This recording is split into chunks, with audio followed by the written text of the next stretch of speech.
frequently asked questions John and I receive from the community, of course, is when do you sleep? So, John, when do you sleep? It's a good question. I sleep from about noon to 4 and then again from about 7 to 1. And then I'm just awake for the rest of the day. You're not going to like this because not. I try to get to sleep about 6. Yeah. It doesn't really happen all the time. But, you know, it works.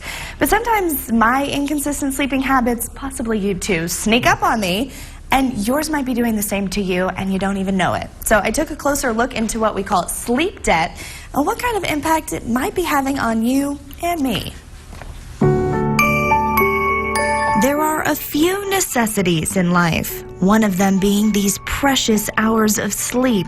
And if you're like me, you jump out of bed right when your alarm goes off. Well, sometimes. My day starts at 1:30 a.m. My routine looks just like yours.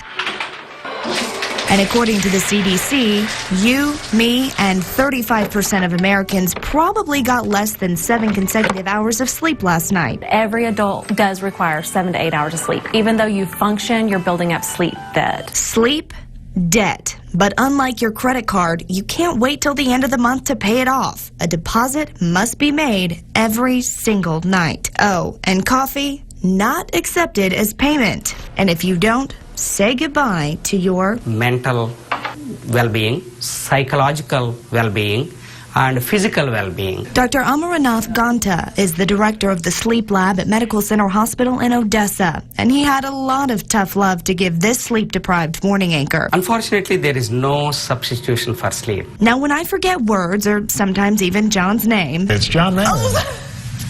Me, I'm right here. That is my lack of sleep catching up to me. And I'm not alone. Research from the American Psychological Society finds just 1 week of sleep deprivation, meaning receiving less than 6 hours of sleep a night, can cause sleepiness and lower daily performance. After 2 days of receiving an optimal amount of sleep, the people in the study were no longer tired, but their performance did not recover. So for our weekend sleep warriors, your makeup sleep isn't tricking your body. A lot of patients unfortunately do not have a good understanding of how important the sleep is. Oftentimes we think sleep is simple, but in fact there's so much happening in our bodies and with our bodies while we're sleeping.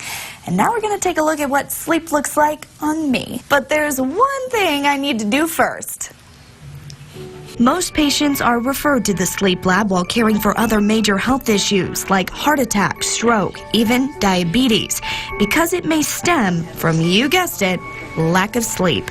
Well, it's very fun. Patients who go through the sleep study stay overnight. I just had a nap, which was just enough to catch a few Z's on this machine. While I look like an alien, sleep techs like Jennifer Sorensen can monitor my eyes, brain, breath, and everything in between, mainly checking for sleep apnea. Sleep apnea is a condition where there is pauses in breathing. The risk factors for sleep apnea are being male, obese, they have high blood pressure, they may have heart disease, they may have diabetes. Sound like you? If they do have the sleep apnea, we go ahead and correct that evening so that they go home feeling refreshed and better. As for me, I'm making pillow time a priority. So when the first alarm comes tomorrow, my mind, body, and spirit are ready to help you start your day off right too.